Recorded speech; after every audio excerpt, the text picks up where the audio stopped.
At ease, it's your boy Soul Immortal.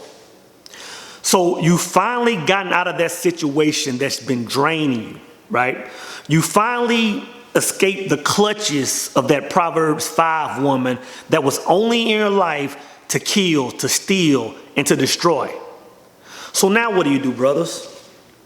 See, your initial reaction is going to be to go down to the Starbucks and holler at that cute little barista that's been trying to get at you for 6+ months, right? Your initial reactions are going to be to go in your DMs and to address all the ladies that you left on unread since 2019. But I'm telling you, brothers, neither one of those are the right answers. The things that you do going forward, or the moves that you need to make at that point, are moves that will ensure that you never find yourself in a situation like that again, right? Let's discuss escaping death. Life after the Proverbs 5 woman. Let's talk about it.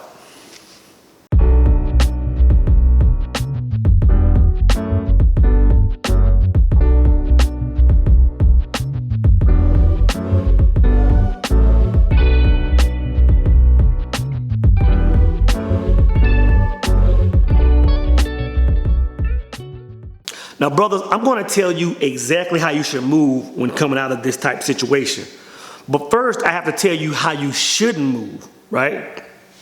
Now, there's a quote that you always hear me talk about by James Allen, and it comes out of the book, As a Man Thinketh. And it says, man does not attract what he wants. Man attracts what he is. Now, how does that quote pertain to the situation that we're talking about, right? See, you can look at the person that you just came out of a relationship with, and you can say, oh, well, they were toxic and they didn't do this and they should have did this, right? But when you really look at it, you attracted that person, because a lot of what that person had was something that was inside of you. You know what I'm saying? So a man first has to understand that before moving forward, And that's why I say, you shouldn't go, talk to the local, little sister down at the Starbucks that's been trying to get at you. Don't go jump in the DMs for those, thick chocolate sisters that's been waiting on you to respond for several months. Thank you, God.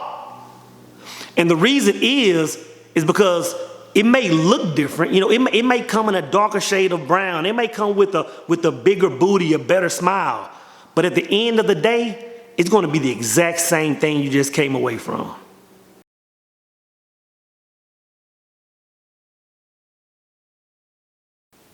Now, this leads me to another topic. You can be a man and you can have life in order, right? A woman can come into your life and not cook, not clean, not pay any of your bills. She has the sole purpose of just being in your life to drain you of your life force. And this happens on both sides of the table. I know some women that have men in their lives that all they do is sleep on the couch, no job. All they want to do is smoke and go to jail over and over and over. All they want to do is borrow your car to do meaningless things, right? And you ask yourself, like why does a person allow a person like that to be in their lives? And the answer is this, man. It comes down to codependency. See, one of the most powerful tools of the enemy is making a man think that they have to be in your life for you to win. When you just step back and assess the situation, you can say, you know what? Like I've said before, the enemy does nothing but come to kill, steal, and destroy.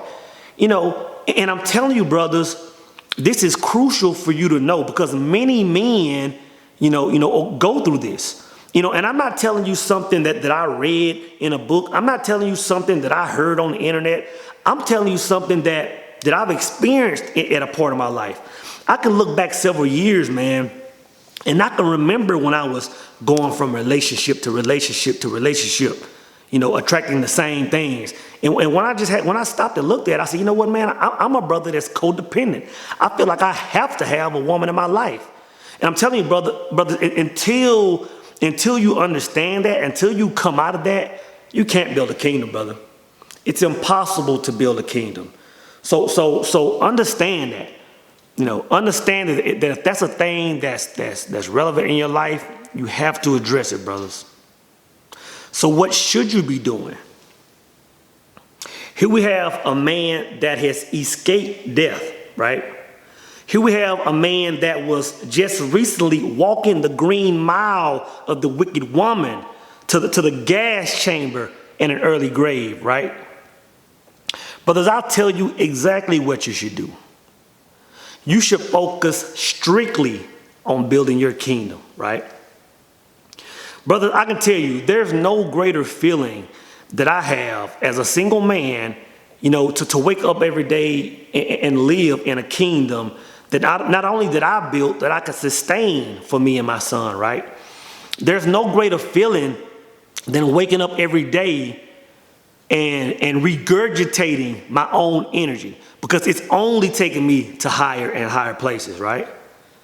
And I'm telling you, brothers, this is how you go from attracting the Proverbs 5 woman to the Proverbs 31 woman. Because see, this is how the common man thinks, as pertaining to a woman coming into his life. The common man says, you know what? I want to find a woman that's going to come in and complete me, that's going to make me a whole man, when that's the wrong approach.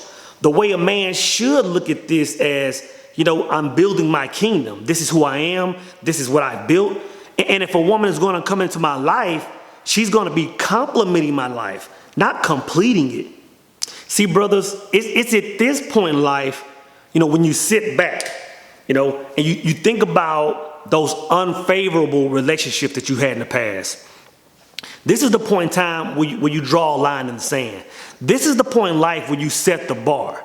If you want a woman that's into fitness, right? If you want a woman that's on a certain diet, say vegan women, if you want women that are into certain activities such as hiking or traveling, this is where you set the bar.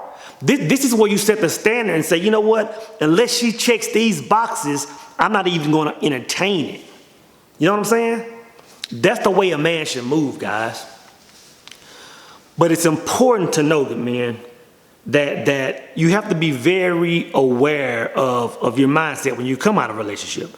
You have to be very aware that you're going to be wanting to jump on the next bus out of town. You're going to want to jump on the next woman that gives you a smile, but you can't.